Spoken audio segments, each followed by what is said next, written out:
this is an iHeart podcast. Guaranteed human. You're listening to a podcast, so you're doing something else too, like maybe scrolling home listings on Redfin, saving places you like without thinking you'll get them, because that's what house hunting has become. But Redfin isn't built for endless browsing. It's built to help you find and own a home. Redfin agents close twice as many deals as other agents, which means when you find a place you love, you've got a real shot at getting it. Redfin helps turn saved listings into real addresses. Get started at redfin.com. Own the dream. Thank you for calling the Bombas Comfort Line. Bombas make socks, slippers, tees, and underwear made with the highest quality materials. Press 1 for comfort, 2 for style, 3 for donation. You chose style. Bombas has styles for whatever you enjoy. You can run in Bombas, lounge in Bombas, dress them up, dress them down, but always give back in Bombas. Because with every item purchased, another is donated. Bombas, comfort worth calling for. Go to bombas.com/audio and use code AUDIO for 20% off your first purchase. That's BOMBAS.com and use code AUDIO. This is Jana Kramer from Wind Down with Jana Kramer. We talk a lot about cutting out toxicity in our lives, but what about our skincare? So many of these anti-aging companies hide hundreds of chemicals under the term fragrance, exposing us to harmful carcinogens that actually damage our skin. Foria Organics is completely different. They use natural Arctic ingredients like arnica that lock in moisture, boost collagen, and repair your skin's protective barrier, giving you a radiant natural glow at any age. Stop using harsh products that work against your skin instead of with it. Visit ForiaOrganics.com today. Hi. It's Jill Winterstein, host of the Spirit Daughter podcast, where we talk about astrology, natal charts, and how to step into your most vibrant life. And today I'm talking with my dear friend, Krista Williams. It can change you in the best way possible. Dance with the change, dance with the breakdowns. The embodiment of Pisces intuition with Capricorn power moves. So I'm like delusionally proud of my chart. Listen to the Spirit Daughter podcast starting on February 24th on the iHeartRadio app, Apple Podcasts, or wherever you listen to your podcasts.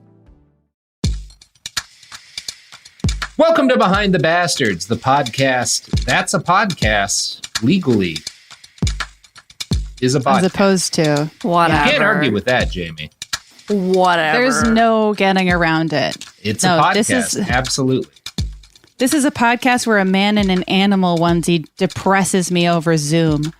A man in an animal onesie who also bragged about eating fresh grapes during our little break. I kind of liked that, though. Fuck off. What is a lanai? Watch the Golden Girls, Jamie. It'll catch you up. Oh, wait. When you said that, I do know what it is now.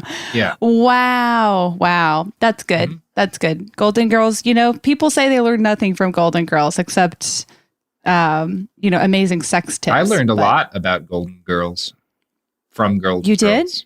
Oh, What's yeah. the biggest lesson you would say you learned from the Golden Girls, Robert? Is it always eat your grapes on your lanai?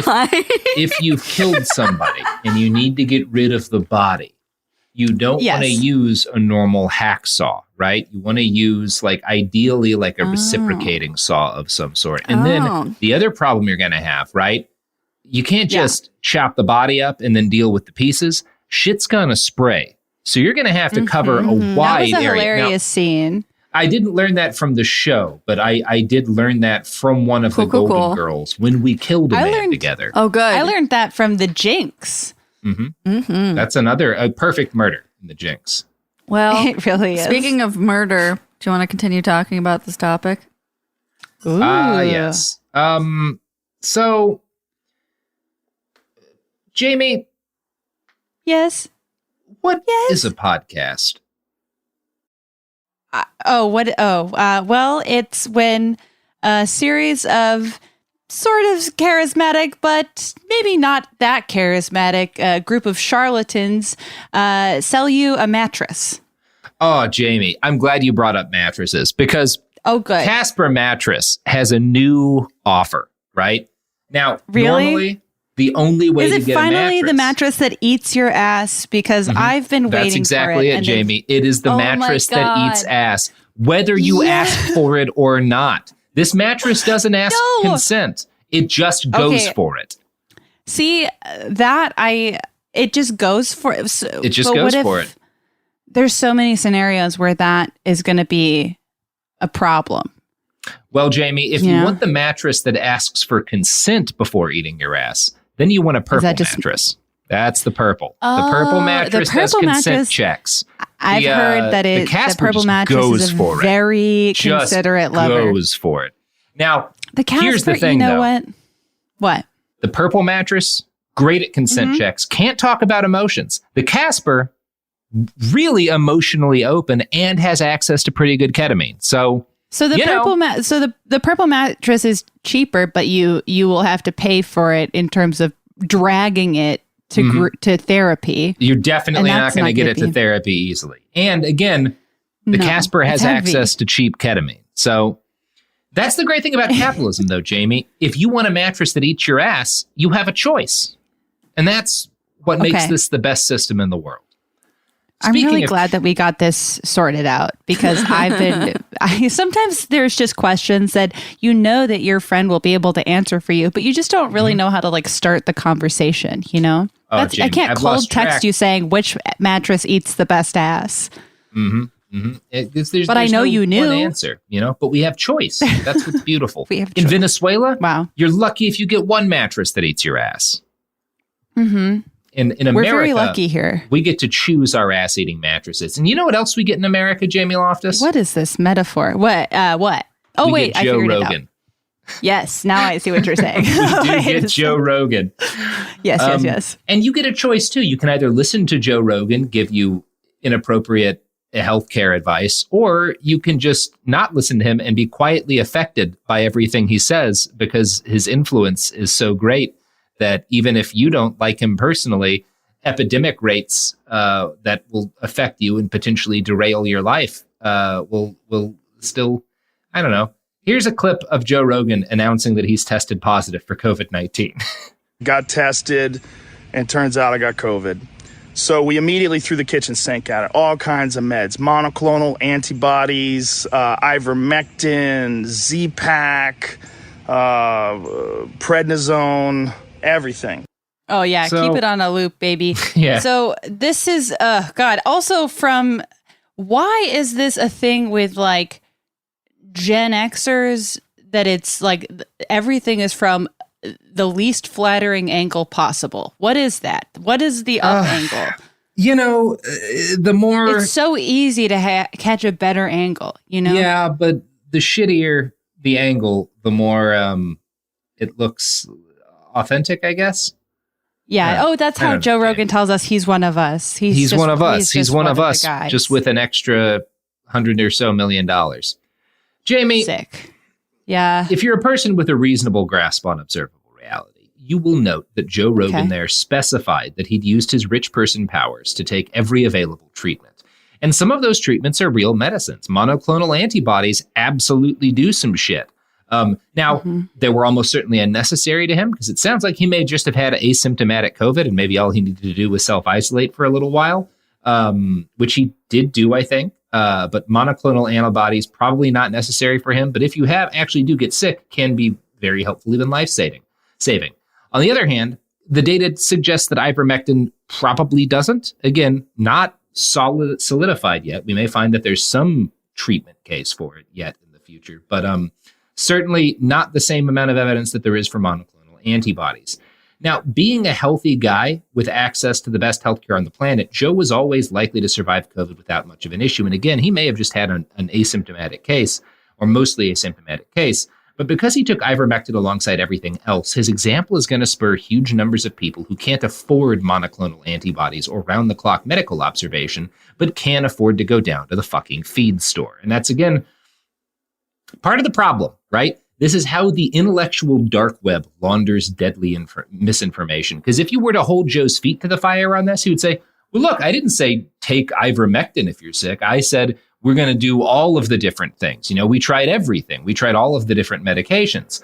And if questioned, I'm sure he would also explain that his ivermectin was prescribed by a doctor, and that there are doctors like the FLCCC who will advise taking ivermectin even as a prophylactic. He also took treatments alongside it, yada, yada, yada. But again, a lot of the people listening are either just going to hear that he endorsed ivermectin, or of all of the things he listed, the only one they can afford is ivermectin. Mm-hmm. It's great. So that's it's good, Jamie. We're not. It's good. Again, this is why the world is doomed.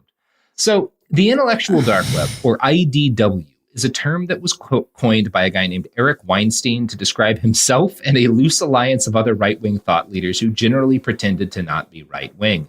The IDW. That's so embarrassing. Yeah, you came up with your own name for what you and your dumb fucking friends, you piece of shit. That's like naming your band Korn with a K. Yeah. No, except Korn rocks. Yeah, Korn does rock. No hate to Korn. I got nothing against Korn, either the food or the band. So it's just an embarrassing name. It is an embarrassing name, but whatever. So is Bono. I mean, Jesus Christ. So is Godsmack. Oh, I heard and the Beatles. Fuck that. That is pretty embarrassing. You know what? Anyone with a band name, it's if you think hard enough about it, it gets embarrassing. I think Jamie and I are agreed. The concept of music is cringe. Honestly, I'm glad someone said it. Yeah. Because don't appreciate art. Die alone in a small room. Come on. No one asked about your feelings. Bjork. I'm kidding. I worship Bjork. Bjork rocks. Oh, Jamie. And she didn't need to. She just goes by her name versus Korn or Godsmack. My two favorite don't know. bands. Hey, Jonathan Godsmack has as much of a right to his name as Bjork has to hers. That's true. Jamie. They're of the Boston Godsmacks, I believe. Of the Boston Godsmacks. Kind of want to have a kid and name it Godsmack now, just so the teachers have to say that shit. So the Godsmack Evans? Godsmack, get down here. That would be funny. Because I've never listened to one of their songs, and I know that would be a lot of people's first question. No. Oh, see, maybe life interesting. Maybe that is why I've been put on this earth, is to spread the good word of Godsmack. It's because they're from Massachusetts. That how I know who they are. So my uncle would bring us to their concerts. Yeah. You know what's not from Massachusetts is the intellectual dark web. So that's actually a relief. IDW started out, I think, around 2018 by branding itself as a reaction to and a rejection of authoritarian left-wing trends. They define these as cancel culture would be a big one. Respect for trans people would be another big one. The fact that groups of marginalized people get angry when you question whether or not they're, deserve rights. The fact that people get angry at that is authoritarian to the IDW. So Barry Weiss, who used to be with the New York Times. Barry Weiss. Yeah, she's the one who popularized the term intellectual dark web for a 2018 article for the Times. And ever since, the luminaries of the IDW have positioned themselves opposite the left on every conceivable social issue. Now, I don't give Barry Weiss credit for much, but in that first article on the IDW, she did identify what would come to be a problem with the intellectual dark web. Quote, I share the belief that our institutional gatekeepers need to crack the gates open much more. I don't, however, want to live in a culture where there are no gatekeepers at all. Given how influential this group is becoming, I can't be alone in hoping the IDW finds a way to eschew the cranks, grifters, and bigots and sticks to the truth-seeking. Spoiler, they would not. Oh, Barry. That's our Barry. Oh, Barry. Just kidding. I can't stand her. Okay. Yep. That's a lukewarm take. And it's Bari, but that's okay. And it's Bari. I don't give a shit. You know what? I could, name. Yeah. Fuck it. So Eric Weinstein, who named the IDW, is the managing director of Teal Capital. So he's a real upstart truth teller, really on the, he just manages billions of dollars in wealth. He's an insurgent. He's an outsider. He's not like the rest of us. He has $1 billion. He's not like those rich journalists working for, I don't know, Slate. He's not like other girls. So Eric has a brother named Brett. And Brett also is a member of the IDW because nepotism. Brett is a former evolutionary biology professor from Evergreen State College. He got famous when he resigned in 2017 over the school's yearly day of absence. In years past, during the day of absence, students of color had left campus to have conversations about race and equity. But that year, they asked white students to leave campus instead, and Weinstein complained. He said this led the intolerant left to bury him in death threats, which made the campus unsafe for him and forced him to resign and sue his former employer. He received a $500,000 settlement. Nice. Mm-hmm. Good stuff. Real honest wages. So Brett operates with his wife, Heather, the Dark Horse YouTube channel, which is probably the primary non-medical source of irrational ivermectin exuberance. Brett and his wife, That's just Heather, words, Robert. You can't just say those words in that order and expect me to think something. I can and I have. Oh, okay. Mm-hmm. So Brett and his wife leapt on the anti-parasitic drug as soon as the first studies into its efficacy were released. Like the FLCCC, he started off by pointing out that he had a history of being right about important COVID facts that the medical establishment had been wrong about, namely wearing a mask. You remember when we were out of masks and doctors said it might not be necessary because we didn't know much about it at that point? Well, Brett claims he was right about that. Who the fuck knows? It's not like masks were an option for most of us. We were cutting them out of fucking t-shirts, Brett. Right. Anyway. Yeah. I'm going to quote next from Vice. They began promoting ivermectin this spring and interviewed Corey on their podcast in early June. Corey claimed that public health bodies are ignoring the potential uses of ivermectin in the fight against COVID-19, perhaps deliberately. Striking the same conspiratorial tone that often arises in conjunction with flimsy medical claims, he speculated that a World Health Organization committee was told they can't come out of that room with a recommendation for ivermectin. Corey and Weinstein both agreed that COVID-19 vaccines are being promoted at the expense of other treatments, seemingly for the benefit of the same sinister theys whom, they imply, control the WHO and other health agencies. Another podcast featured Weinstein literally taking ivermectin on air. We are not going to make any recommendations as to what you should do, Weinstein said, shortly before downing the drug. And we are not going to say anything conclusive about what the data say, because the data are not themselves conclusive. However, it doesn't mean the data don't imply things. Robert, I fear that our medium is the source of all of society's current ills. Well, social media, our medium is part of it. Social media is really what got the ball rolling, even before podcasts were. Because this is also on YouTube where he's doing this. Like, it's all part of it. Podcasts are part of it. Yeah. YouTube is part of it. It's this whole, Barry Weiss talks about the gate. There were too many gatekeepers. And the problem is now there's no gate. There's nothing at all. You just pick the facts that are most convenient to you. Right. And then you get increasingly violently agitated when reality doesn't line up with those facts. And so you attack the Capitol and start storming school board meetings and threatening to murder school administrators who demand people wear masks. I think that there's still gates, but the gates are far tinier and very easy to knock over. So it's like there's one person to each gate. And so you could just walk up and they're like, yeah, come on in, whatever. Like there's no institutional gate. Yep. Not that I'm advocating for an institutional gate, but in this case, there were problems people die. when it worked that way too. It's not like I'm not saying like, oh, we need to go back to the good old days when Walter Cronkite was the entirety of news. I'm not, when there was one source of news. Of course not. The fact that there is a massive that you can make millions of dollars if you just wait until somebody makes a vague suggestion that a medication might be helpful and then tell them to eschew all proven medications in favor of that and then claim that you're being silenced by medical authorities when doctors say what you're saying is a bad idea. And that way you make huge amounts of money. That's bad. Yeah, you should have to be able to prove what you're claiming if you're claiming to be an authority. I don't know. I don't know what the long-term solution is, and I don't think we'll find it. But maybe it would be something like, okay, well, you told a bunch of people to take ivermectin and not get vaccinated, and these people died, so we're going to shoot you in a field. I don't know.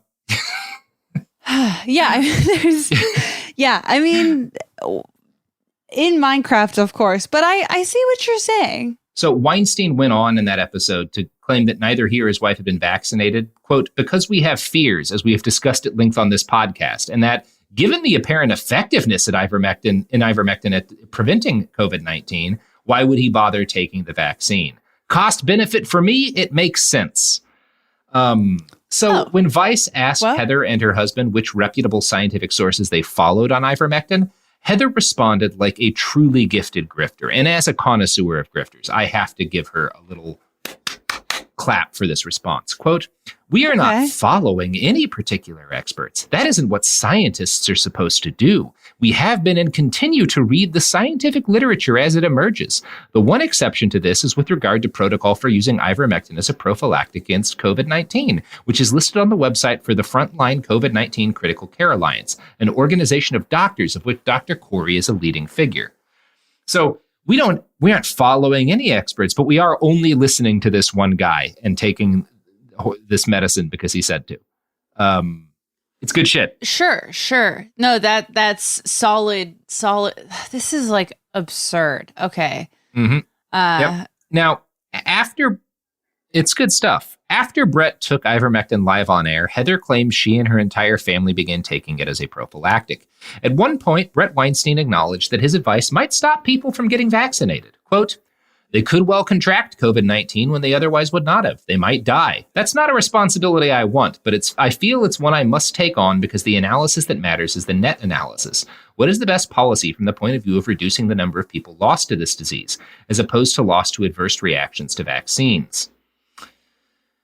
So that's bad, but it is Brett acknowledging, again, that he knows he's going to get people killed. It's him claiming, of course, that he's getting less people killed, but he fucking knows what he's doing. Right. I mean, I guess that's not even really tripping me up logic wise, because it's abundantly clear that this group is aware that this is a risk the entire time. And I feel like that is like, in the case of Joe Rogan, one of the only things that is preventing him from falling off the edge of a cliff is he will never acknowledge that he knows that what he is doing, that hundreds of millions of people consume every week, has a demonstrable harm. And if he admits that, then the game is kind of changed a little bit for him. But the fact that he would admit it, like Brett, I mean, would admit that he's well aware of the consequences of his actions in public that easily is like...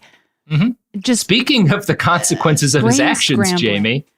So, do tell. Oh yeah. Oh no. We'll be getting to the consequences of his actions. But so Brett has more than 562,000 followers on Twitter and 351,000 followers on YouTube.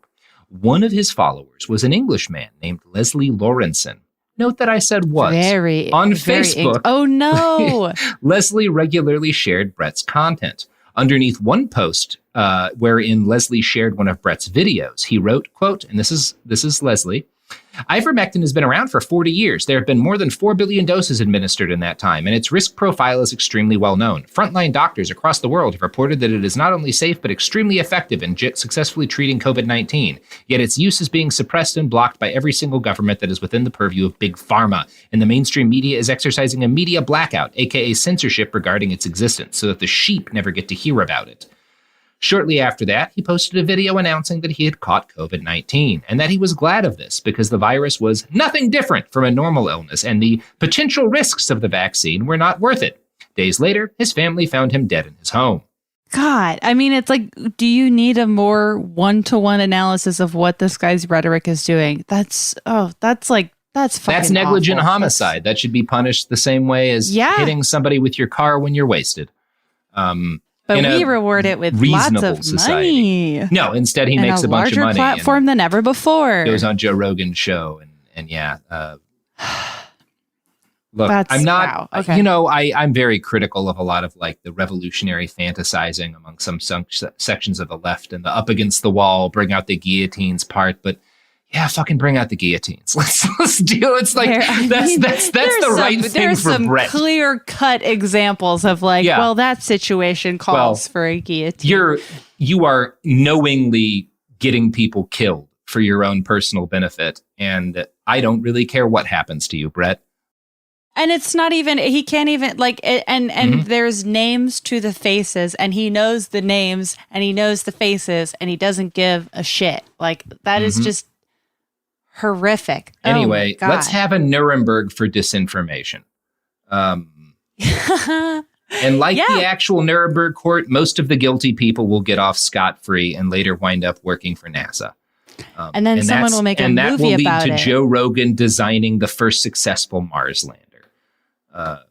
Joe Rogan is the Werner von Braun in this. Jamie. What?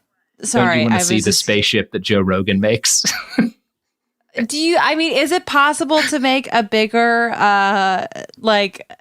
penis complex than Jeff Bezos is? I would like to see Joe Rogan try. I don't think that Joe Rogan has that same particular issue that Jeff Bezos has. What do you think his problem is? He has a lot of problems, but he strikes me. I don't think he's insecure. Like that. That does not strike me as Joe Rogan's issue. Clearly, fucking both Bezos and Musk are, but I think Joe Rogan would have been a perfectly banal, perhaps even positive influence on society if we had never developed the internet. He would have been great at, you go in to watch a bunch of sweaty guys punch each other, and Joe is an entertaining announcer. And that would have been fine. He would have been living off of Fear Factor residuals and living in Glendale for the rest of his life. Yeah. And we wouldn't have known the difference. No. And you could say, oh, I like Joe Rogan. And people would say, oh, yeah, the guy who made people eat bugs. He was funny. And that would be the end of the motherfucking conversation. At bugs, I would have no complaints. Nothing at all. No problems whatsoever. I love when people eat bugs. It's when you start spreading disinformation to hundreds of millions of people to the point where, like you were saying, even if you don't give a shit about him, you can't escape the consequences of his actions, which he claims is free thinking. I'm getting all sweaty like a Joe Rogan just thinking about it. I can't stand it. Jamie, Robert. You're so shiny right now. Oh my gosh. I'm so shy. I'm sorry. All the blood is at the surface of my skin, and that's why that's happening. Well, you know what won't make you sweat? It's gonna be some weird thing that will make you sweat as the ad, but yeah. I mean, we do actually a lot of because if you're taking dick pills, they will cause things that will lead to sweating for sure. Fair enough. Sex works, and if you take a Honda Odyssey, we're sponsored by Honda. Are we? Does the Honda Odyssey eat your ass? Hot it is. Yes, it will, Jamie. Okay, just checking. The Honda Odyssey will eat your ass. Oh my God. Sorry. And it does ask for consent, but unlike the Casper mattress, it does not have a good ketamine. Well, at your own discretion. Mm-hmm. All right. This is Jana Kramer from Wind Down with Jana Kramer. We talk a lot about cutting out toxicity in our lives, habits, jobs, relationships, but what about our skincare? So many of these anti-aging companies out there actually hide hundreds of chemicals under the term fragrance, exposing us to harmful carcinogens that actually break down your skin's protective barrier. Foria Organics is a Scandinavian skincare company that does things differently. They believe in healing skin at a microbial level, not just cheap fillers. They use wild harvested Arctic botanicals like arnica and sea buckthorn. These plants survive extremely harsh winters, making them super resilient and hyper packed with nutrients.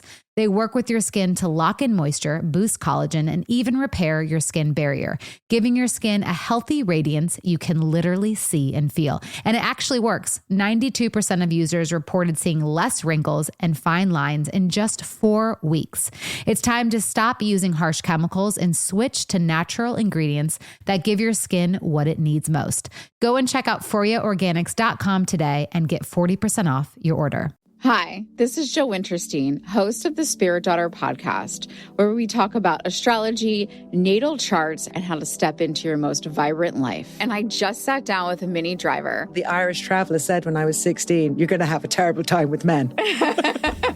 Actor, storyteller, and unapologetic Aquarian visionary. Aquarius is all about freedom-loving and different perspectives, and I find a lot of people with strong placements in Aquarius are misunderstood. A Sun and Venus in Aquarius in her 7th house spark her unconventional approach to partnership. He really has taught me to embrace people sleeping in different rooms, on different houses, in different places, but just an embracing of the isness of it all. If you're navigating your own transformation or just want a chart side inside view into how a leading artist integrates astrology, creativity, and real life, this episode is a must listen. Listen to the Spirit Daughter podcast starting on February 24th on the iHeartRadio app, Apple Podcasts, or wherever you listen to your podcasts.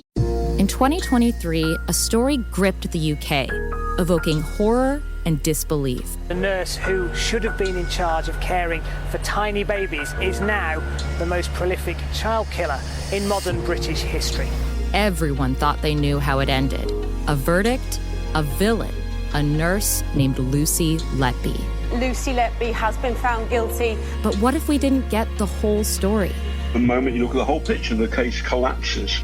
I'm Amanda Knox, and in the new podcast, Doubt, the Case of Lucy Letby, we follow the evidence and hear from the people that lived it to ask what really happened when the world decided who Lucy Letby was. No voicing of any skepticism or doubt. It'll cause so much harm at every single level of the British establishment of this is wrong. Listen to Doubt, the Case of Lucy Letby on the iHeartRadio app, Apple Podcasts, or wherever you get your podcasts. I'm Clayton Eckerd, and in 2022, I was the lead of ABC's The Bachelor. Unfortunately, it didn't go according to plan. He became the first Bachelor to ever have his final rose rejected. The internet turned on him. If I could press a button and rewind it all, I would. But what happened to Clayton after the show made even bigger headlines. It began as a one-night stand and ended in a courtroom, with Clayton at the center of a very strange paternity scandal. The media is here. This case has gone viral. The dating contract. Agree to date me, but I'm also suing you. Please search warrant. This is unlike anything I've ever seen before.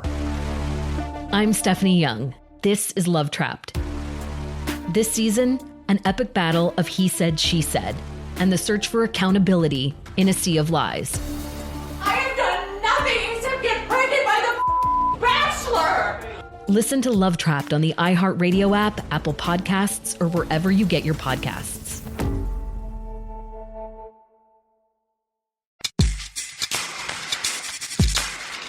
We are back. We are back and talking about shit that's none of your goddamn business. That's what we talked about during the break. What are you doing prying into our personal lives? How dare? God damn it. God damn it. I told you once, listener, boundaries.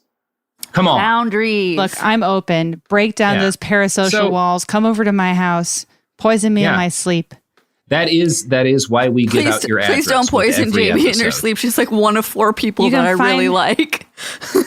You can find my address in the show notes. It's the only show note we still publish. It's Jamie Loftus' address and a series of recent photographs.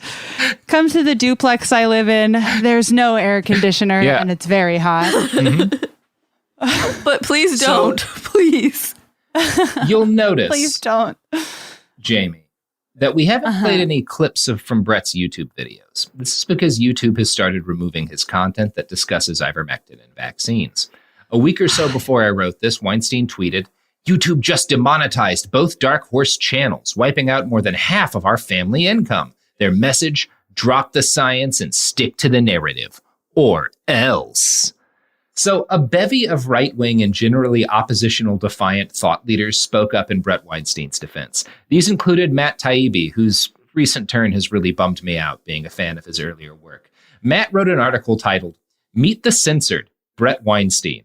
Quote, "As detailed in Why Has Ivermectin Become a Dirty Word, Weinstein is on the verge of becoming one of the more prominent casualties to a censorship movement that it's hard not to see as part of a wider evergreening of America." He's referring to the college that Brett left because he was being a baby. He and Hines, he went to Evergreen? YouTube, Okay. that's where he had to resign from because he didn't want to walk out during. Anyway, it was he made nothing into a big deal because he's a fucking baby, like all of these fucking. Well, people. that's the MO, right? You know what happens when people ask me to do stuff I don't want to do? I just quietly go, don't do it, and I don't make a big deal about it because why would you? Like you don't want to leave campus during the day when they ask the white people to leave. Just keep doing your thing. Fuck it. Like you don't have to make a big deal about it. And it'll go away. It's fine. You don't have to make everything. You don't have to be a baby about everything. But if you are a baby about specifically things that the left does, then you'll make millions of dollars becoming a right-wing thought leader, which is why he's done it. He doesn't believe anything. Fuck all these people. Thought leader is such a meaningless term. Every element of this man's being is disgusting to me. Yeah. So Bill Maher also came to Brett's defense, along with, of course, Barry Weiss, Glenn Greenwald, and Ben Shapiro. She's on Bill Maher all the time. Bill Maher is the most effective Republican working today. He's incredible at it. And it's so funny because Barry Weiss, in her first article in the IDW, is like, I hope they get a handle on grifters and people spreading misinformation.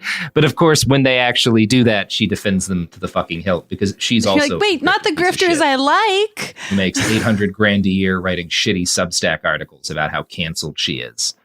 Who is read by none of these fucking people actually suffer consequences. They just whine about the consequences they're not suffering because they're fucking babies. I fucking hate all these people.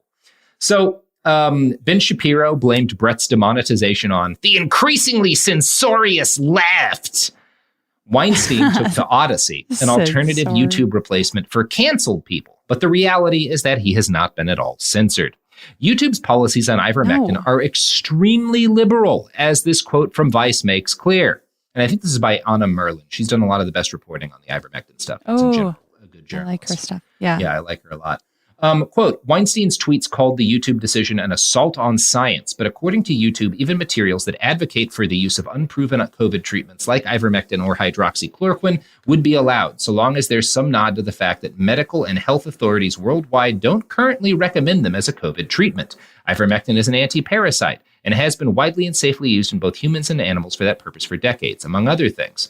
As an example, the company pointed to a January video from Dr. Mike Hansen, an internist and pulmonologist who said he was cautiously optimistic about ivermectin as a treatment option, but acknowledged that the studies conducted on it up to that point weren't numerous or necessarily high quality. So you see, Brett was not demonetized for being a truth teller. He was demonetized because YouTube's policies, you can say, hey, ivermectin might work. You can even tell people things that might lead most of them to take ivermectin, as long as you're saying, hey, this isn't proven yet, and the studies are very much inconclusive, right?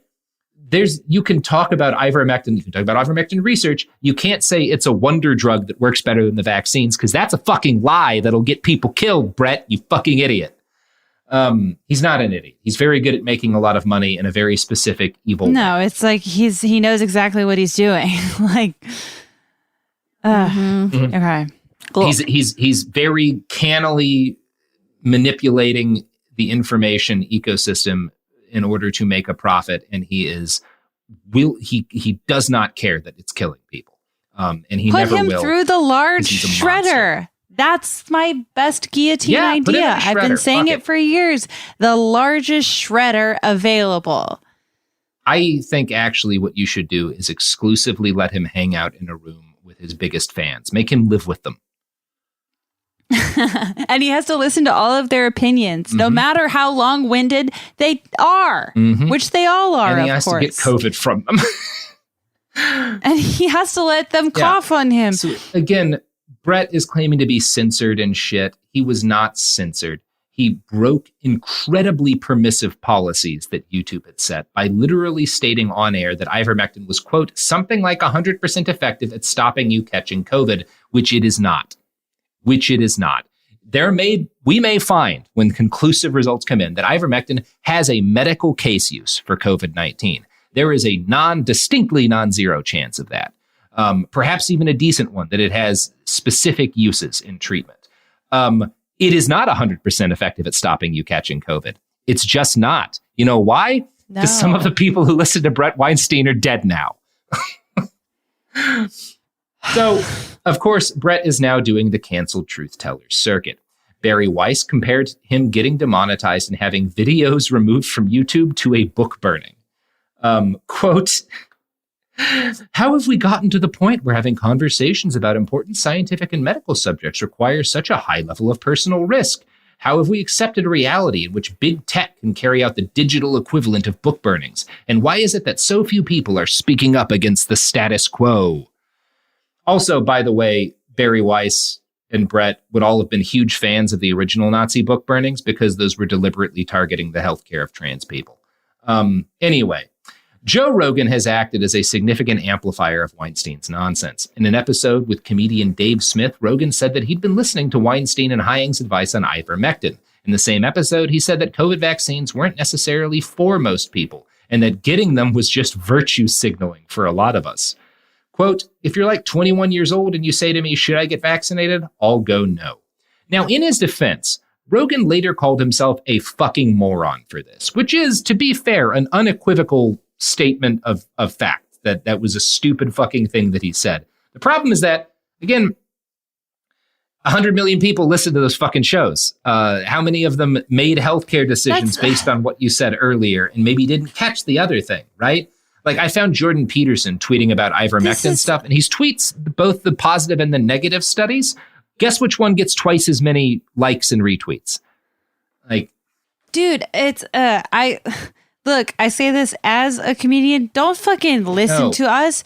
We don't, unless there's footnotes, unless there's shit that is like demonstrably, but like I don't know, this whole like, it's just not true. Like, why would you trust someone who makes a living monetizing their opinions? That's like the worst instinct possible. It drives me up a wall anytime someone like, they're like, oh, comedians are the philosophers. No, they're not. They're like, no, they're not. No, they monetize their opinions that are kind of funny I like sometimes. Bill Hicks too, like, but you know what? He also had a 3-minute bit about a 12-year-old girl's genitals. Maybe we shouldn't have listened to any of them that much. Like, there's so like none of it ages well. It's not based. It's like by design, not based in fact, unless they're working in some other fucking capacity. Like, why? The problem is that humor has obviously Joe Rogan doesn't know what he's talking about. Like, it's in his job description that he states his opinions for money. I wonder to what extent, Jamie, you and I both worked at Cracked for differing periods of time and in different chunks. But we both cashed some checks from the old place. And a big part of Cracked's business model was like getting people to pay attention to fact-based articles, to learn things by kind of wrapping them in comedy. Boy, howdy, there isn't a day that goes by that I don't wonder, did that do more harm than good in the end? Because obviously we weren't doing this kind of shit. We were not giving people healthcare advice about like telling them not to take vaccines.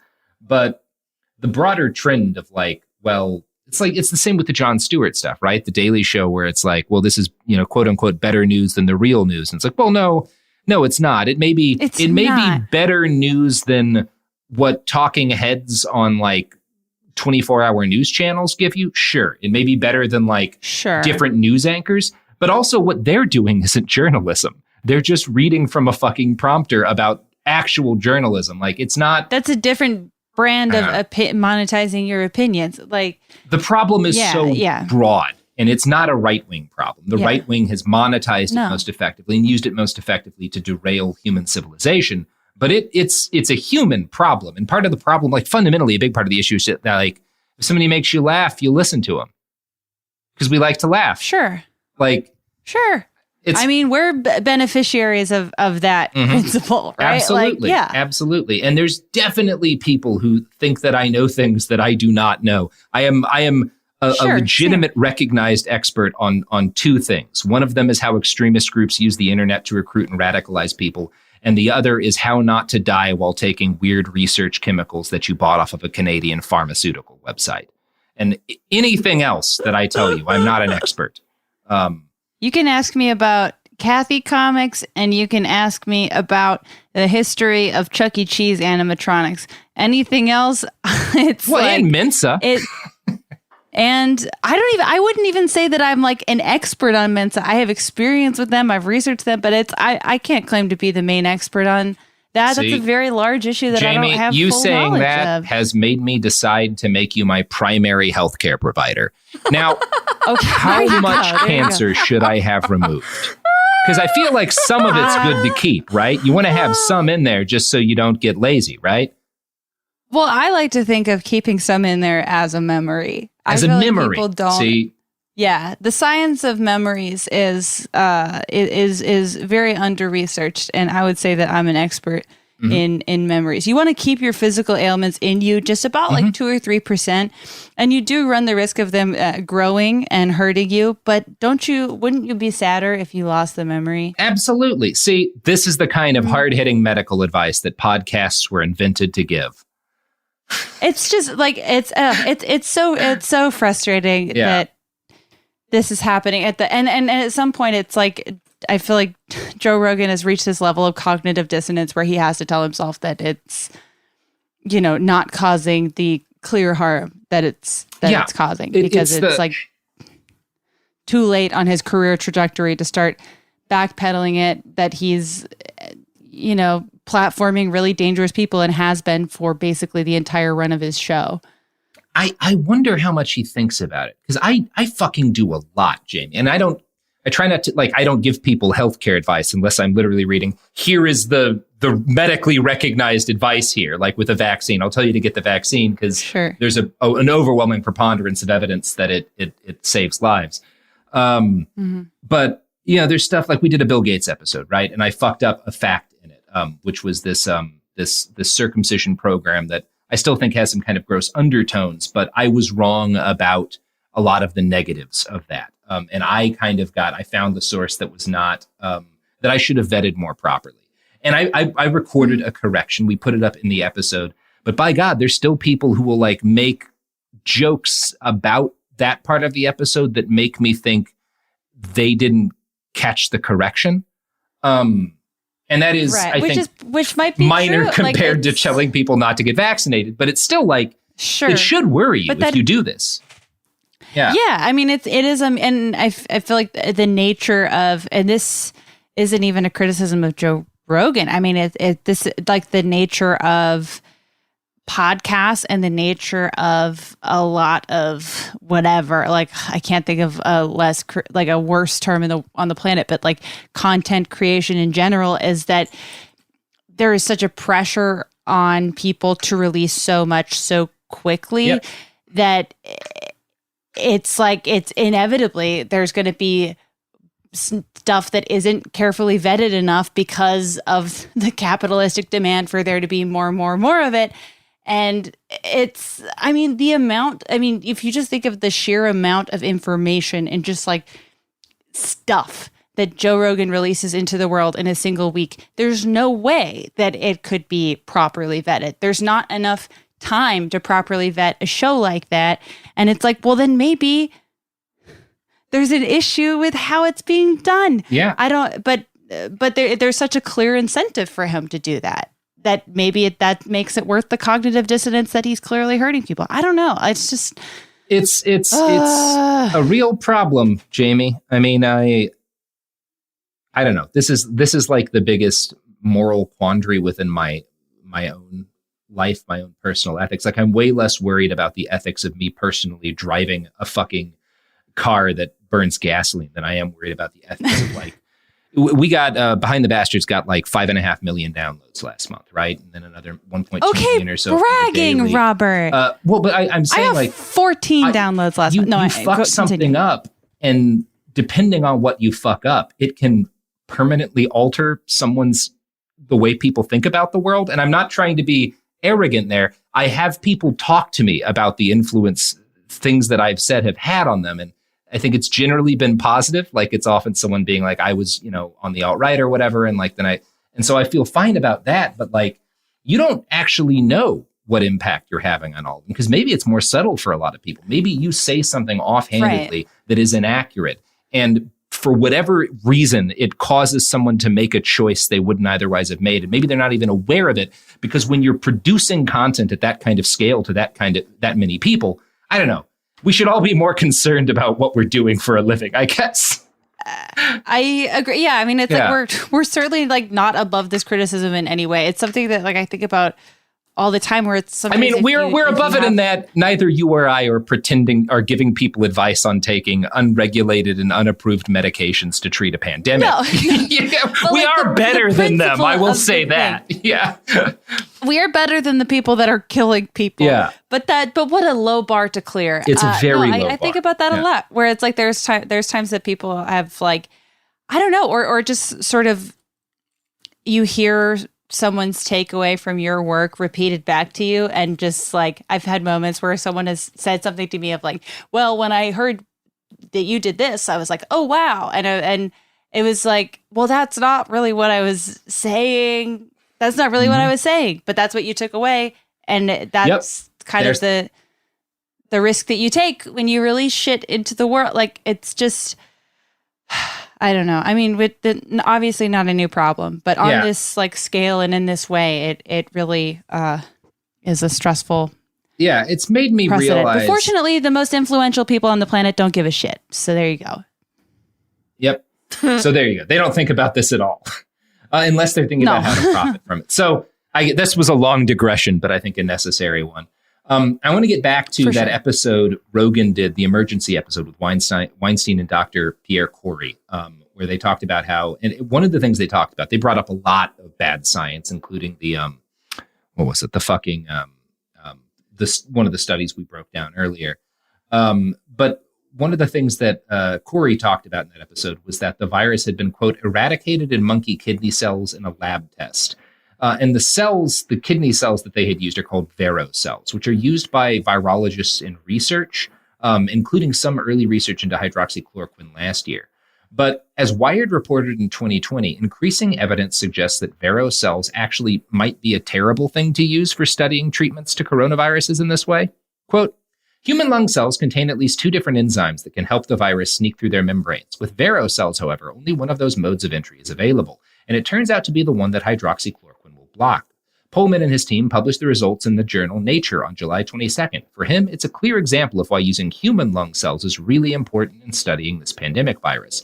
Vero cells should be handled with caution, Pullman says. It's true that the Vero cells are very popular, but unfortunately for this particular aspect of COVID-19 research, they are absolutely not useful. I think this is now clear to the field. And that's, again, part of the issue. What Corey's saying isn't a lie. You couldn't prosecute him for it or like take his medical license. It's true that there was a study where they eliminated COVID-19 in monkey kidney cells in a lab test using ivermectin. The problem is that when you actually look in Vero cells and their use in COVID-19 virology research, they're very flawed. And that's not what you're getting in that fucking Joe Rogan episode. And it's a thing that, I don't know, it's very frustrating. Right. In conversations with Rogan, Weinstein pushed the extremely successful line of claiming that ivermectin is being suppressed as a treatment because it's not profitable.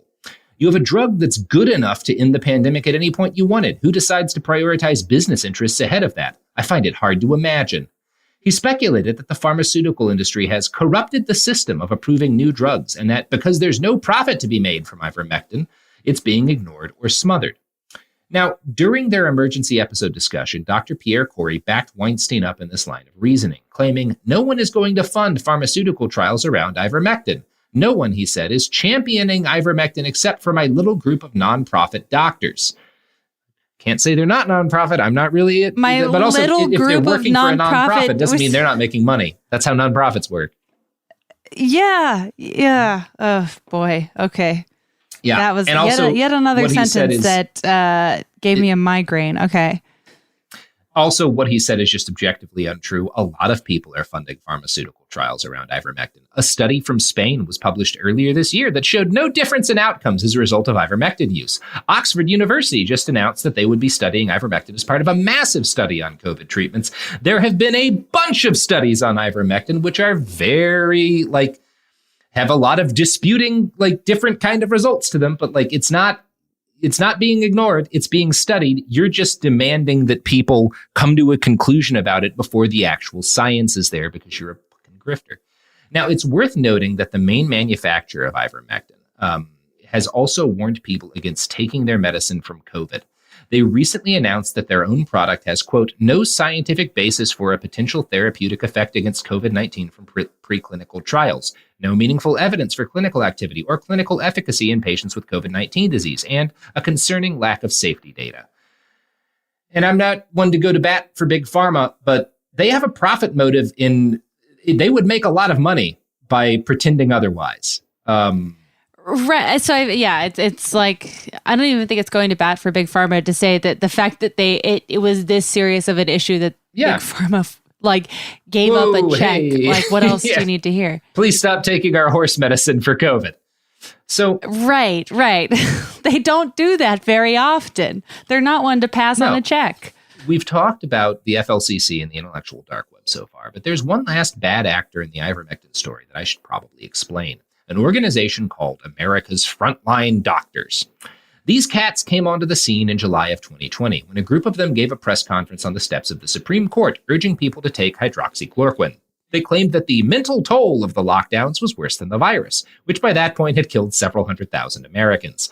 While the FLCCC started their public careers by making serious medical claims that wound up being very valid, the AFLD was bogus from the get-go. They timed their coming out speech to coincide with a major push President Trump made to convince governors to reopen states. The basic idea was that hydroxychloroquine was all the medicine America needed to reopen. This was patently absurd, and the medical community responded accordingly. From Time, quote, "To the extent that the mainstream medical community paid attention to the group at all, it was to point out that these doctors making misstatements lacked the expertise to comment. There was no evidence that any of the doctors who spoke that day had treated patients severely ill with the virus, according to MedPage Today, a peer-reviewed medical news site. None of them were infectious disease experts or worked in intensive care units during the pandemic. One was best known for promoting bizarre religious beliefs, including tweeting that America needed deliverance from demon sperm because people were falling ill from having sex with demons and witches in their dreams. Two of the frontline doctors... That's a very mean way to talk about Joe Rogan. Two of them were ophthalmologists, only one of which was still licensed.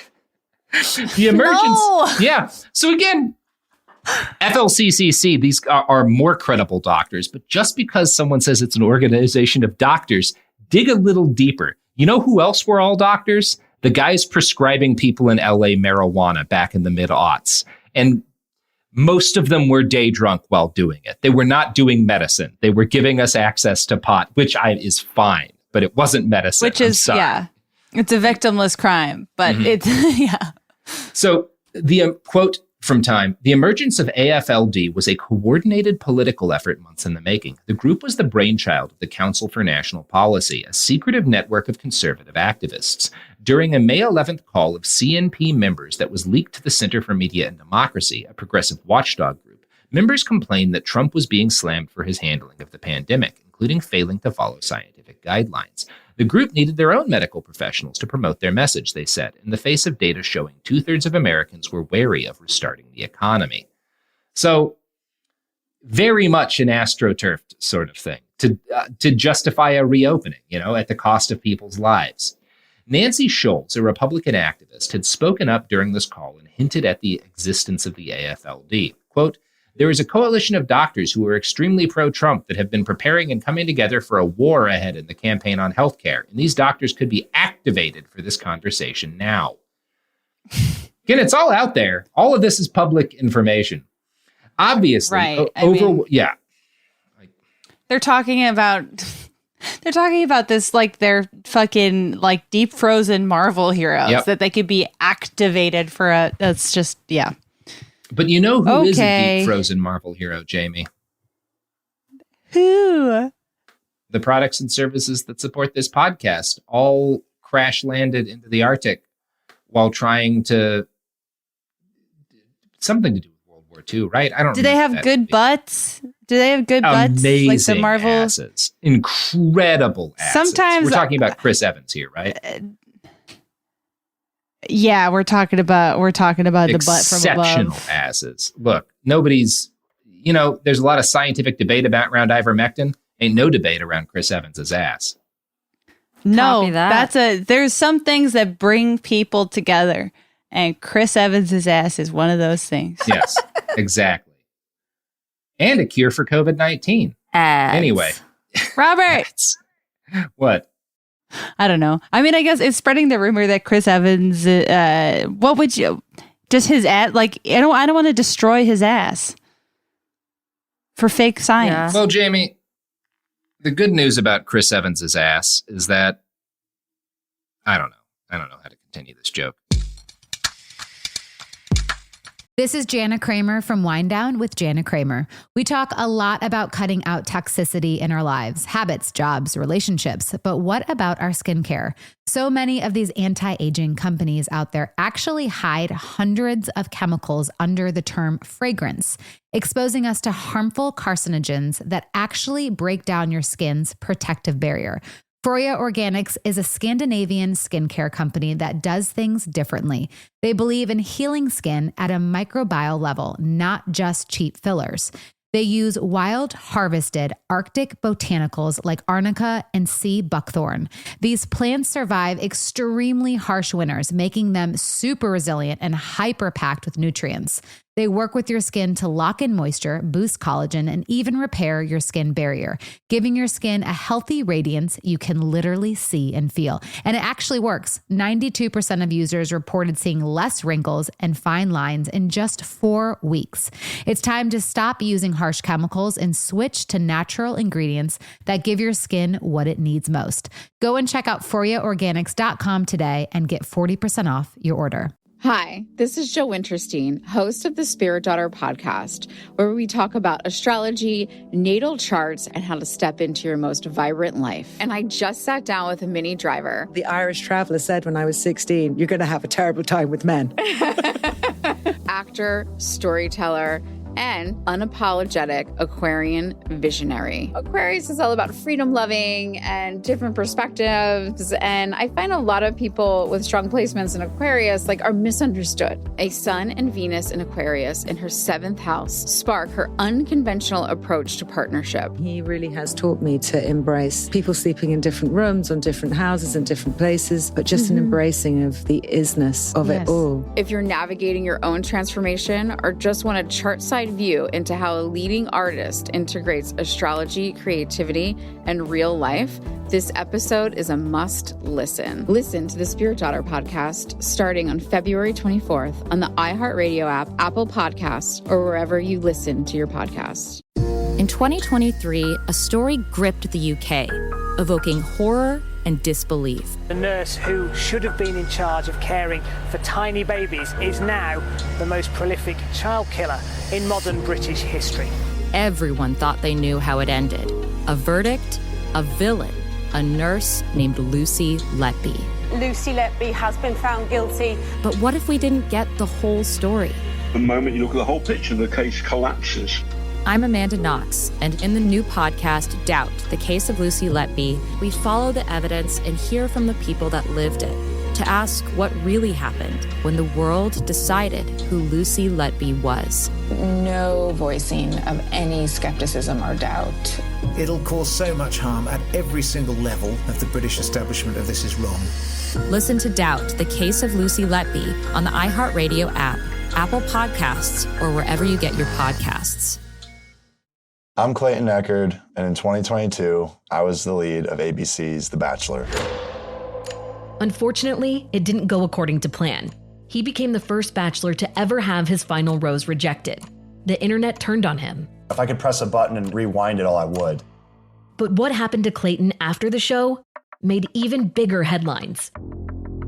It began as a one-night stand and ended in a courtroom, with Clayton at the center of a very strange paternity scandal. The media is here. This case has gone viral. The dating contract. Agree to date me, but I'm also suing you. Please search warrant. This is unlike anything I've ever seen before. I'm Stephanie Young. This is Love Trapped. This season, an epic battle of he said, she said, and the search for accountability in a sea of lies. I have done nothing except get pregnant by the Bachelor! Listen to Love Trapped on the iHeartRadio app, Apple Podcasts, or wherever you get your podcasts.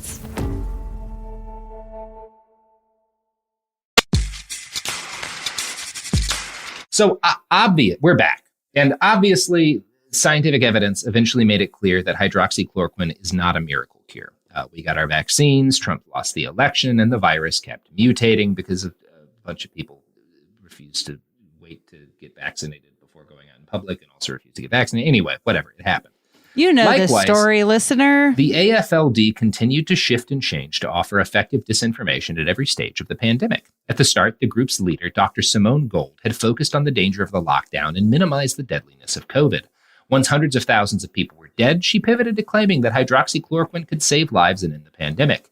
The AFLD's videos were regularly shown on InfoWars, and the group partnered with a right-wing conspiracy theorist named Jerome Corsi to sell prescriptions for hydroxychloroquine via a sketchy telemedicine site. In January, Dr. Gold took part in the January 6th insurrection. The AFLD sent emails to their donors begging for urgent and generous donations to withstand such aggressive assaults from the ruthless enemies of free speech. They raised nearly $500,000 for Gold's legal defense. I know, it's rad, right? Oh my God. It's good shit, Jamie. Okay. Just keep reading this script. The AFLD spent the spring and early summer engaging in predictable grifts. They held a national RV tour, which sold VIP tickets for $1,000 a pop to meet Dr. Gold. Complaints on the AFLD Telegram channel make it clear that these appearances were regularly canceled at the last minute. One user in Cleveland wrote on June 22nd that hundreds of us registered and received no information or cancellation notice, to which the AFLD monitors responded that events could, quote, continue only when everyone donates what they can monthly. Just a fucking grift. With the luster off of hydroxychloroquine, the AFLD focused its messaging on just being anti-vax for a while. They called the vaccines experimental biological agents and blamed them for 45,000 deaths. All of this was pretty bog standard stuff, and the AFLD was honestly languishing a little behind the pack in terms of COVID disinformation until Ivermectin came onto the scene. When it did, the AFLD turned out to have the best infrastructure in place to take advantage of it because they had this telemedicine network. They had these deals with like companies, with pharmacies and whatnot through a telemedicine network to prescribe people hydroxychloroquine. And they were able to just pivot that shit to getting people prescriptions for Ivermectin. And they had 160,000 followers on their Telegram channels to sell shit to. Quote from Time. Two pharmacists told Time they were alarmed when they noticed an odd surge in Ivermectin prescriptions called in by telemedicine doctors in recent weeks. We're calling it the second coming of hydroxychloroquine, one pharmacist in Maine says, noting he had seen prescriptions come in from quack telehealth prescribers in Texas, Florida, Illinois, and California. It's wild to me and other pharmacists I've talked to how people won't get a vaccine that is well tolerated and effective because it's experimental, but they'll take a dose of ivermectin that's been extrapolated based on weight from equine veterinary guidelines. On social media, AFLD is one of the top organizations steering customers to the deworming medication as a coronavirus treatment. On its website, people looking for COVID-19 medicine are told to click on the link labeled Contact a Physician and pay $90 for a consultation. The link takes customers to another website, Speak with an MD, where they're asked to submit payment information and told that one of the frontline doctors will call them within a few days, with sick patients being prioritized. The group describes this Speak is with the an same MD process that you like get your dog to be able to go on a plane with you. It's like this is like literally- an emotional it's support dog system, And- where it's you just give someone $100 and then you get to do what you want for basically no reason. Or to not have to pay, or to like get your dog to a building where or to get dick pills, Yeah. you know, which is fine. Yeah. So the service they use is called Encore Telemedicine, which is one of a bunch of different services that purports to connect patients to doctors who can write prescriptions. A lot of perfectly legitimate services do this. I've gotten prescriptions for allergy meds and the like renewed this way, but the doctor I do telemedicine through is also a real doctor that I visited in person. Since 2015, Encore had... What? Well, yeah, my doctor offers you can do like follow-up visits and stuff via Zoom and stuff during the pandemic. And so it's like, No, hey, I still have I believe allergies, you're visiting you know? a real doctor. Yeah. Yeah. For that, I'm visiting a real doctor. When I want ketamine, I go to a Mexican veterinary, well, actually, usually just a feed supply store. They sell it OTC over there. Robert. Do you want some ketamine, Jamie? You want some K? Not today. I mean, give me a couple You weeks. have to lie maybe I'll and say get your there. friend's dog has nerve pain. Oh, That's cool, I've. It works. I don't know. You're doing what all those boys in high school tried to do to me. It's funny because I went with a friend. He tried to get ketamine first, allegedly. And they wouldn't sell him ketamine because he's like tattoos his own hands and just looked like the kind of person who was trying to buy drugs from a Mexican veterinary store. And I just like memorized how to say, I think it was, mi amigos perro es dolores de nervios, ketamino por favor, which crudely means my friend's dog has nerve pain. Can you give me some ketamine? And by God, it worked every time. That is, how can you get medicine for your friend's dog? That makes no sense. I didn't fine. care. You know what? Works every time. I know you didn't care because you're just like the boys from high school, Allegedly. Robert. Yeah. So anyway, since 2015, Encore has been run from a golf club in suburban Georgia. So not a real doctor. About as legitimate as my ability to get ketamine, allegedly. Allegedly. Prescriptions written from Encore go through Ravku, a digital pharmacy in Florida, whose address Time describes as, quote, a dilapidated white structure by a strip mall. Ravku calls in prescription orders to local pharmacies. Just sounds like a fake name. Like their fake name is even bad. Ravku. It's good shit. When the service switched over to selling prescriptions for Ivermectin, Time notes, their Telegram channels filled with complaints about the service. Quote, many users call the arrangement a fraud. Still no drugs as prescribed. Have not heard from their pharmacy. Very disappointing, wrote one user on Telegram August 1st. They took my money, though. Definitely feels like a scam. That same day, another frustrated customer wrote, you tell us the vaccine producers are getting rich off us. Seems like you are doing very well yourselves. Yeah, maybe follow that line of thought, buddy. Other supporters who had been promised they'd speak to AFLDS-trained physicians were upset when the doctor pressed them to get the vaccine during a paid phone consultation. Not happy at all with that, wrote one woman who said her doctor's telemedicine doctor had told her to get vaccinated, in addition to prescribing Ivermectin. I felt I could trust them not to push the vaccine. Severely disappointed. He's giving you the drugs, lady. Like, come on. Dozens of messages reviewed by Time were from people with sick family members who were begging for AFLDS to escalate their cases. A woman named Cynthia, who had paid the fee, $90 is a lot for us, she said, wrote that she had never been called back. Please help. My husband is sick, and it looks like he does have a hard time breathing. Moderators for the AFLD's group on Telegram have tried to claim that issues with the service are the fault of the CDC, who they say have carried out a blockade on Ivermectin. When clients complain about failing to receive services once their physician fee is paid, AFLD claims that this is out of their hands, quote, because of HIPAA.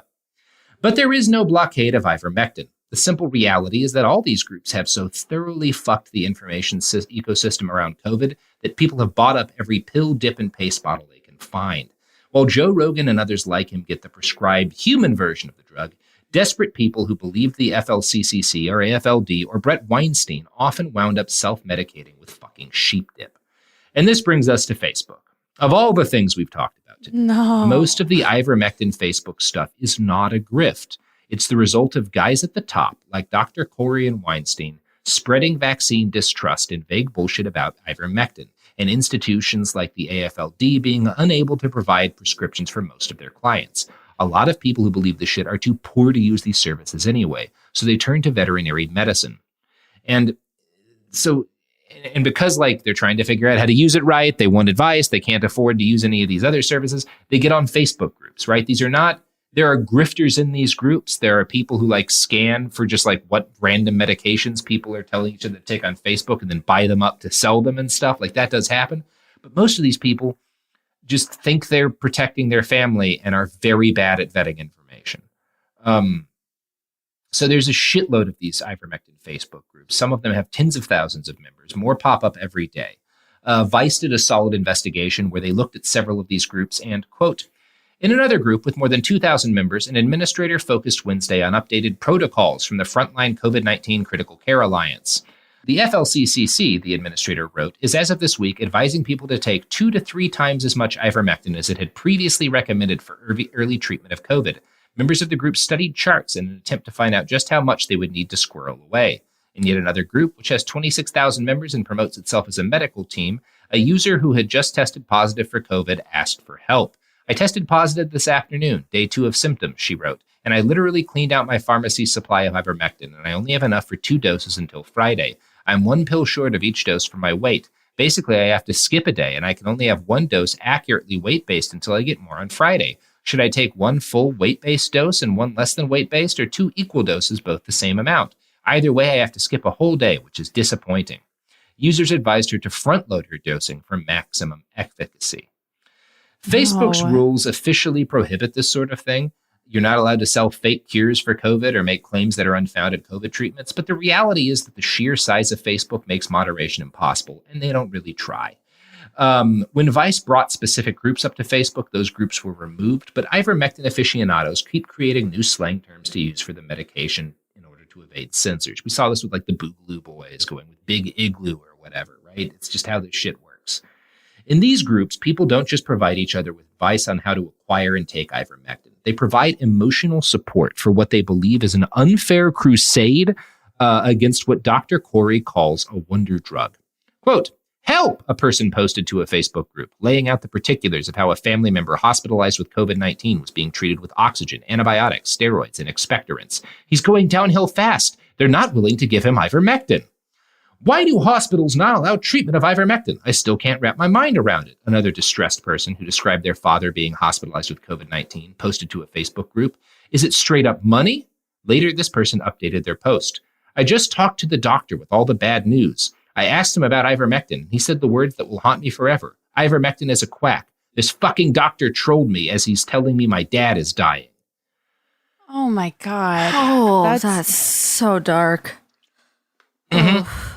It's rough shit. Now, when taken as directed, Jamie, rough, yeah. Ivermectin is actually a very safe drug. If you are taking it the way it is supposed to be taken and taking it for things that it helps right, with. Yes, it's a very safe drug. But many of these people are just buying horse paste and taking crude calculations. Again, like the FLCCC just tripled how much they recommend you say. Overdoses of ivermectin are becoming increasingly common and have a variety of side effects, from blurred vision, dizziness, hallucinations, lung issues, comas, and seizures. According to the CDC, there has been a 300% increase in calls to poison centers this year and a 5-fold increase from the baseline in July, and most of that is believed to be resulting from ivermectin use. In Mississippi, at least 13 people called poison control after taking ivermectin in a single month. 70% of those calls were from people who ingested veterinary forms of the drug. And like after I finished this episode, there were new articles. One, patients overdosing on ivermectin are backing up rural Oklahoma hospitals and ambulances, from News 4. Dr. McElia said that patients are packing his eastern and southeastern Oklahoma hospitals after taking ivermectin doses meant for a full-size horse. The ERs are so backed up that gunshot victims are having hard times getting to facilities where they can get definitive care and treated. So that's fucking cool. And there's another one. It's just... Yeah. Okay. Ivermectin poison control calls increase in Minnesota amid COVID-19 pandemic. Sorry, I won't even read a quote from this one. It just keeps happening. It's everywhere. It's increasingly common. Sorry. Yeah, and the fact that this is even happening, I mean, it's just I don't know. The Facebook group posts, those are so fucking stark, and it's like, in order to even, and I guess I'm speaking strictly to Americans specifically, or people from rich countries that have plenty of fucking vaccines. That it's like this, in order to be engaging really firmly with, that kind of stuff, you've already been sold and convinced of several bills of lies. Like this, the ivermectin thing is several layers deep in things that you already needed to have believed in order to get to the point where this would be sold to you as an idea of hope and an idea of handling disease. It's just, God, it's terrible. It's terrible because I don't know. With stories like this, it's hard because it's like people are firing off tweets that are objectively funny about shit like this. But then when you hear comments like that and you hear specific things, it's like it's just like several layers of coercion and desperateness that lead to the way people are acting and putting themselves and their families at risk. Like, it's fucking horrible. Awful. I mean, like, one of the most fucked up things I learned. So I just mentioned blurred vision is a common overdose side effect in ivermectin. Because of this, a lot of people in these Facebook groups are now telling each other that it's working when your vision gets blurred. That now people are giving themselves river blindness. Yeah, it's amazing.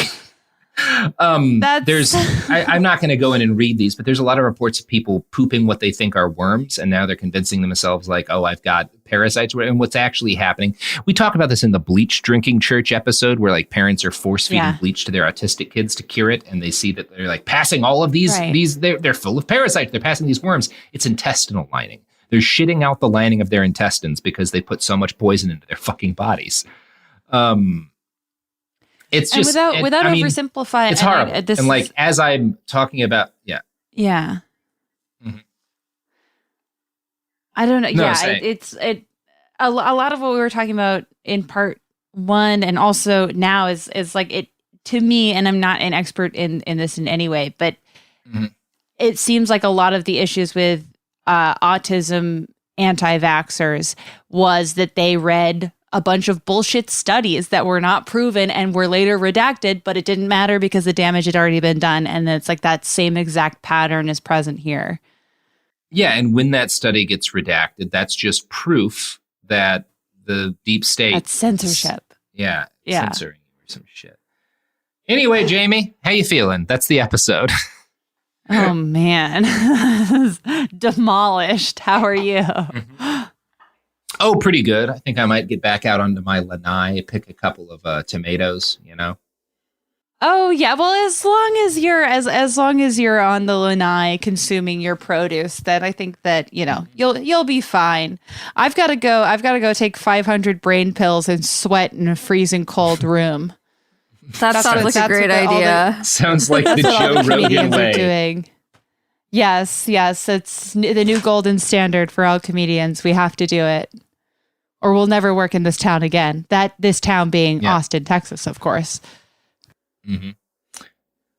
The only town, in my opinion. Jamie, where can the good people on the internet find you, other than Austin, Texas, where you are no longer allowed after, you know? No, I was banished. I was banished.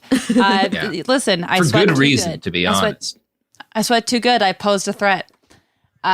You can listen to ACTcast. That's my podcast about the history of Kathy Comics and 20th century American feminism. You can listen to the Bechtelcast. You can listen to anything you want. It's not my business. You can follow me on social media if you can find me. That is, listen to all of Jamie's shows. Just do it. Hey, listen to all my shows. I think they're great. I'm not biased. Yeah, listen to Jamie's shows. Sophie hasn't produced every single one of them, even a little. And check out my upcoming appearance on the Joe Rogan podcast. Oh, Jesus. Where I give you advice on how to learn how to drive with your eyes closed. Because, you know, Big Pharma's trying to convince people that you need to look at the road like a cuck. But real men Robert, close their eyes and look, Luke Skywalker didn't need his eyes to blow up the Death Star. You don't need your eyes to drunk drive down to the 7-Eleven to get more White Claw. Damn. Look, on that note, I'm going to go let my mattress eat my ass. Live your truth. Thanks. This is, at Cool Zone Media at Bastard Spot. Okay, bye. Bye. A BetterHelp ad. We get it. February is full of flowers, candy, and, of course, lots of talk about relationships. It can feel like everyone else has it all together in their love lives. But the truth is, we're all still figuring it out. Whether you're working on your marriage, navigating the dating apps, or prioritizing staying single, no matter where you are, you're right on time. Therapy can help you find your way and take some of the pressure off yourself so you can determine what you want, what feels heavy, and how you can feel lighter. Just a little bit of outside perspective from a professional can lead to new understanding and a lot of progress. So the next time you're feeling iffy about your love life, try therapy with BetterHelp and see where it takes you. And remember, you're right on time. Visit BetterHelp.com for 10% off. That's BetterHelp.com.